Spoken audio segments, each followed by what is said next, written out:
Jangan lupa subscribe YouTube channel Metro TV News dan jangan lupa nyalakan notifikasinya.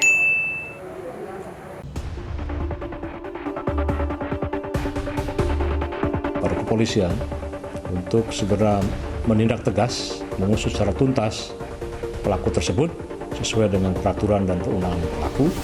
Dan yang ketiga, meminta dan berharap kepada masyarakat Indonesia untuk tidak terprovokasi, tidak terpancing.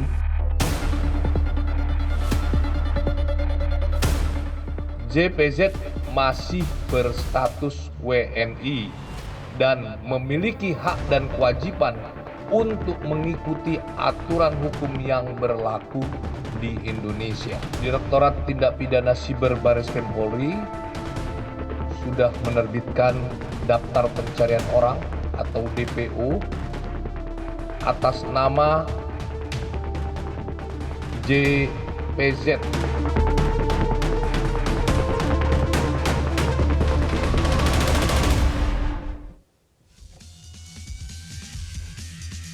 Halo, selamat malam pemirsa. Selamat berjumpa di Prime Talk Tajam Mendalam bersama saya Afiandi Malik. Kepolisian terus memburu tersangka penodaan agama Joseph Paul Zhang yang konten YouTube-nya dianggap menghina agama Islam. Walaupun konten tersebut telah diblokir, namun ia terus mengunggah konten yang bersifat provokatif, bahkan menantang agar ditangkap. Kepolisian saat ini tengah menyelidiki keberadaan Paul Zhang dan mengajukan red notice kepada Interpol. Mampukah kepolisian bekerja sama dengan lembaga lainnya mendeteksi dan memulangkan penoda agama? Inilah Prime Talk selengkapnya. Status tersangka ternyata tidak menghentikan Cindy Paul Suryo Mulyono atau Joseph Paul Zhang membuat ulah di media sosial. Dalam sebuah wawancara yang dilakukan secara daring dan diunggah di YouTube, Joseph Paul Zhang bahkan menyatakan tidak menyesal dengan segala pernyataan kontroversialnya, termasuk konsekuensi hukum atas pernyataan tersebut. Karena kan memang ada pasalnya di Indonesia, jadi nggak salah dong pemerintah. Apakah saya harus meminta maaf untuk sebuah kebenaran yang saya yakini? Tak hanya terkesan menantang pihak berwajib, Joseph Paul Zhang juga bersikukuh menyatakan bahwa ia telah melepaskan status kewarganegaraannya dan keberadaannya legal di Eropa. Lagi-lagi berbeda dengan yang disampaikan oleh pihak kepolisian. Selain status kewarganegaraan, keberadaan Joseph Paul Zhang juga masih misteri. Guna mempersempit ruang gerak Paul Zhang, Polri bersama Kementerian Hukum dan HAM telah mengajukan red notice ke kantor Interpol Pusat di Lyon, Prancis. Kabareskrim Polri Komjen Agus Adrianto berharap pengajuan red notice ini dapat segera dikabulkan. Tak hanya perburuan secara fisik, upaya meredam dampak atas berbagai pernyataan yang kontroversial juga dilakukan Polri bekerjasama dengan Kementerian Komunikasi dan Informatika. Aktivitas Paul Zhang di dunia maya diminimalisir dengan menutup sejumlah konten. Polisi berkoordinasi dengan Kementerian Kominfo tentunya bagaimana aktivitas Paul Zhang ini bisa diminimalisir, ya. Kita yakin semua Kominfo juga telah melakukan langkah-langkah, telah menutup ya video yang viral kemarin sudah tidak lagi dilihat di YouTube. Itu menjadi langkah-langkah yang telah dilakukan oleh rekan-rekan di Kominfo untuk bagaimana bisa meminimalisir daripada viral video-video yang disebarkan oleh JPZ. Sementara itu, Wakil Presiden Ma'ruf Amin berpandangan penegakan hukum terhadap kasus ini menjadi langkah tepat untuk mengakhiri polemik berkepanjangan di masyarakat. Tim Liputan Metro TV.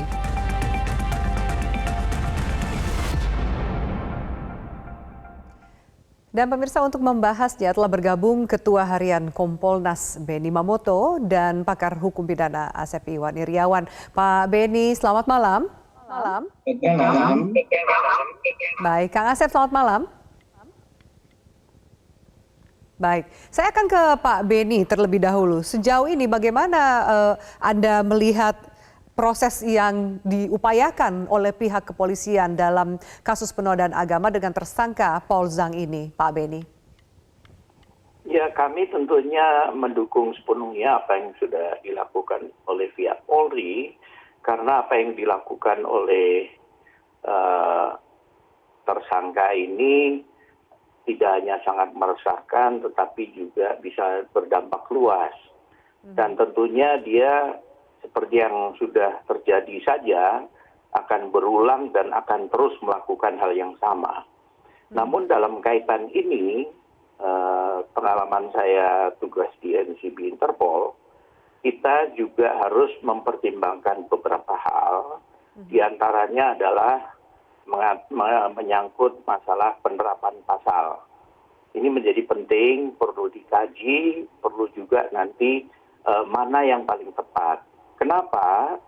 Karena dalam artikel 3 Konstitusi Interpol itu diatur bahwa Interpol tidak akan mengurusi hal-hal yang berkaitan dengan militer, politik, agama, dan ras. Oleh sebab itu, saya menyarankan bahwa dalam menyikapi kasus ini, penyidik tentunya bisa lebih jeli menganalisis, lebih jeli memilih pembuktian untuk pasal yang tepat, karena apabila kita tidak mempertimbangkan artikel 3 tadi, boleh mengajukan, tetapi belum tentu akan diterima. Sehingga dengan pengalaman ini tentunya perlu diantisipasi sebelumnya, supaya upaya kita ini bisa berhasil. Di samping itu, kerjasama P2P ini penting, kerjasama antar kepolisian. Kita semua tahu bahwa kita dengan Jerman itu sudah lama sekali kerjasamanya baik di bidang lalu lintas, di bidang reserse, dirintis oleh almarhum Profesor Awaludin Jamin ketika beliau menjadi duta besar di sana. Nah ini tentunya kedekatan ini bisa membantu dalam berkomunikasi. Banyak alumni Jerman yang sekarang juga masih menjabat, ini bisa membantu untuk bagaimana berkomunikasi untuk menangani kasus ini.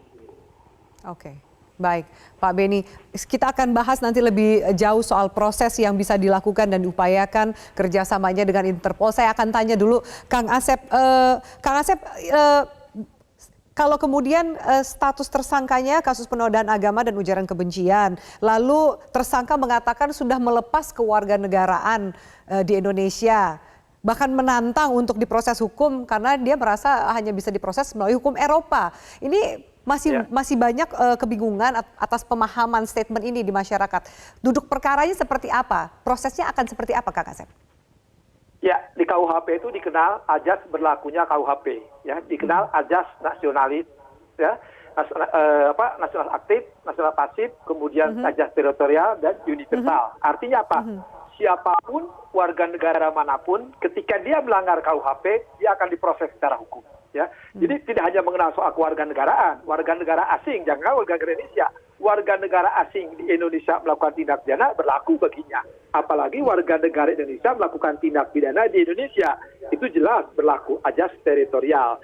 Ketika yang bersangkutan lari ke luar negeri, itulah kepentingan hukum, azas kedaulatan berlaku baginya. Jadi jangan ada dalih ketika yang bersangkutan menyatakan dia pindah warga negaraan tidak menyebabkan hilang tindak pidananya.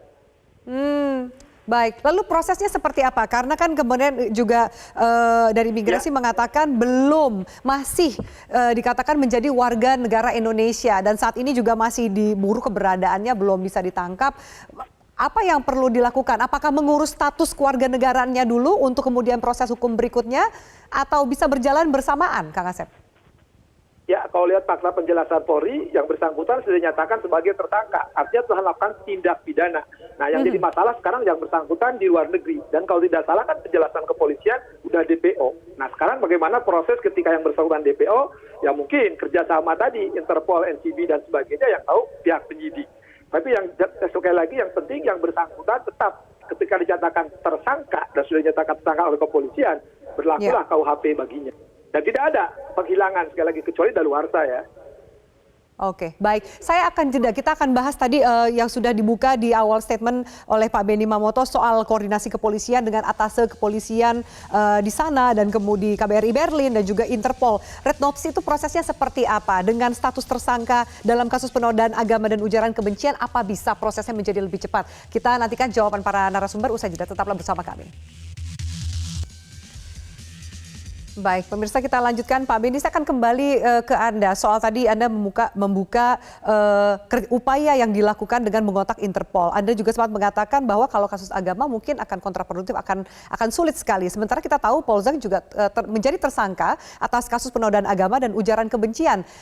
Pasal atau yang lain, yang mana saja yang bisa kemudian dikenakan kepada Paul Zhang supaya proses pencariannya dan kerjasama dengan Interpol ini bisa membuahkan sebuah hasil? Ya, kalau saya sarankan dan saya yakin sedang dilakukan koordinasi antara Barreskrim atau penyidik dengan pihak NCB Interpol untuk nanti dipastikan pilihan pasal yang dikenakan sesuai dengan unsur-unsur pidananya yang sudah terpenuhi, itu kemudian bisa diajukan ke Interpol Pusat. Ada satu catatan juga yang menurut saya perlu dan menurut saya sudah dilakukan oleh teman-teman penyidik, karena hebat-hebat penyidik-penyidik sekarang, yaitu rekam jejak yang bersangkutan. Ketika di Indonesia, tinggal di mana, pergaulannya gimana, lingkungannya gimana, sampai dia mengaku seperti itu. Banyak temuan ketika saya di BNN dulu. Orang kemudian berubah perilakunya, cara berpikirnya, gara-gara pergaulannya dan sebagainya. Nah, ini menjadi catatan penting ketika itu nanti ditemukan, ini bisa menjadi salah satu bahan. Maksudnya Pak Benny juga sekalian mengkonfirmasi, saya mendapatkan informasi yang menyatakan bahwa ya tersangka pernah menggunakan narkoba. Apakah sesuai dengan statement yang baru saja Anda sampaikan, Anda juga mendengar informasi atau sudah terkonfirmasi memang pernah menggunakan narkoba, Paul Zhang? Ya, kami sering mengamati ya ketika seseorang berani melebihi dari orang normal pada umumnya, kemudian statementnya ngaco, patut diduga ada sesuatu, entah sisi kejiwaannya ataupun masalah penyalahgunaan narkoba. Itulah yang perlu didalami. Saya tidak menuduh, tetapi faktor-faktor itu perlu didalami agar ketika nanti memang terbukti, itu menjadi salah satu bahan yang nantinya ketika kerjasama P2P nantinya kita bisa dari sisi lain untuk nanti bisa menjerat yang bersangkutan. Oke, baik. Kang Asep, tadi Anda menjelaskan Indonesia menganut prinsip keberlakuan hukum pidana asas teritorial dan juga nasionalitas. Sementara hate speech ini ternyata sudah bisa diproses hukum dengan hukum yang ada di Jerman.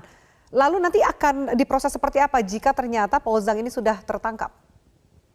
Ya, masalahnya kan pertama sekarang dijadikan tersangka di Indonesia ya oleh kepolisian Indonesia. Nah, pemerintah sedang berproses ya ke Interpol atau NCB. Nah, sekarang kan persoalannya di Jerman ini kalau katakanlah di negara manapun yang bersangkutan, kalau tidak diproses ya nggak akan jadi persoalan hukum kan. Yang jadi persoalan hukum sekarang itu yang bersangkutan telah melakukan tindak pidana yang ada di Indonesia. Terlepas itu pasal 156 penodaan agama atau pasal 28 ayat 2 atau mungkin diketemukan pasal-pasal lain di KUHP atau di luar KUHP. Nah, tadi saya setuju dengan Pak Benny, kalau nanti ada hambatan dengan Interpol itu kan namanya tersangka kan bisa disangka dengan pasal-pasal berlapis. Ketika memang pasal 156A tidak bisa digunakan, ada pasal-pasal lain. Syukur-syukur bisa diketemukan pasal-pasal memang yang bisa menjerat, bisa kerjasama tadi antara kepolisian Interpol itu. Kalau itu bisa dilakukan, saya kira bersyukur. Tapi sekarang kalau lihat kejadiannya si P ini di Jerman belum bisa diproses karena kejadiannya adalah di pengetahuan saya 2018 itu kan di Republik Indonesia, teritorialnya Indonesia. Oke, baik. Saya meminta pendapat dari kedua narasumber, Pak Benny, silahkan. Seberapa sulit menurut Anda untuk menangkap Paul Zhang ini dengan teknologi, dengan kerjasama P2P yang Anda katakan hubungannya sangat baik? Seberapa sulit untuk menangkap dia? Ya, yang pertama tentunya landasan hukumnya. Sekali lagi saya sampaikan bahwa itu perlu cermat. Kemudian Kang Asep sudah menyampaikan berlapis, pilih mana yang itu memang tidak akan menjadi hambatan. Kemudian di samping itu P2P tadi itu juga berkaitan dengan asas resiprokal, timbal balik. Suatu saat kita minta tolong negara itu, di saat yang lain negara itu minta tolong kita. Itu sudah biasa praktek seperti itu dalam kerjasama antar kepolisian. Nah, kemudian juga rekam jejak tadi penting sekali. Kenapa? Karena dengan rekam jejak itu pun nanti kita akan bisa melihat akar masalah kenapa dia sampai seperti itu. Ini penting supaya nanti antisipasi jangan dia terus-terusan tidak terkontrol, seenaknya, tidak ada rasa takut, tidak ada rasa malu, menyatakan kebohongan pun seperti merasa itu kebenaran dan sebagainya. Ya, itu kenapa saya mengajukan pertanyaan ini karena dampaknya jika tidak bisa atau telat ditangkap akan menimbulkan pro dan kontra polemik yang lebih besar di masyarakat terutama di umat Islam. Tanggapan Anda, Kang Asep? Saya kira kita harus percaya kepada pihak kepolisian, dan selama ini kan pihak kepolisian hubungannya baik dengan luar negeri itu yang antara polisi dan kepolisian itu baik. Ya tadi hubungan timbal balik, nah, kita berharap hubungan timbal balik inilah dimanfaatkan oleh para penyidik kepolisian Republik Indonesia. Dan yang lebih penting lagi, ya masalahnya gini, takutnya yang bersangkutan pindah-pindah negara gitu kan. Mungkin saat ini di Jerman, besok di Belanda, besok di Luxembourg, besok di Denmark, di Swiss. Nah itulah memang bagaimana sekarang tadi kata Pak Benny, saya setuju, kecermatan, ketelitian para penyidik dan hubungan baik dengan kepolisian-polisian, Interpol itu akan dilakukan. Dan pasal yang dikenakan tadi harus hati-hati, jangan sampai kena protokol 3 tadi kan. Nah kalau hubungan baik sekarang ya, dilakukan oleh kepolisian baik, dan sekarang nampak halangannya bukan ada pihak kepolisian penyidik tapi halangannya di luar negeri. Saya kira ya selama warga negara untuk paham, bukan karena pihak kepolisian tidak sanggup untuk menghadirkan mengembalikan yang bersangkutan atau ekstradisi yang bersangkutan ke Indonesia, tapi masalahnya terbentuk oleh aturan-aturan hukum ya yang dianut oleh antar negara. Saya pikir itu yang harus diwaspadai. Oke, baik. Terima kasih diskusi yang sangat menarik, Pak Benny, Kang Asep. Terima kasih atas diskusi. Kita harapkan memang bisa segera ditangkap dan diproses hukum. Terima kasih atas waktu Anda dan diskusinya di Prime Talk.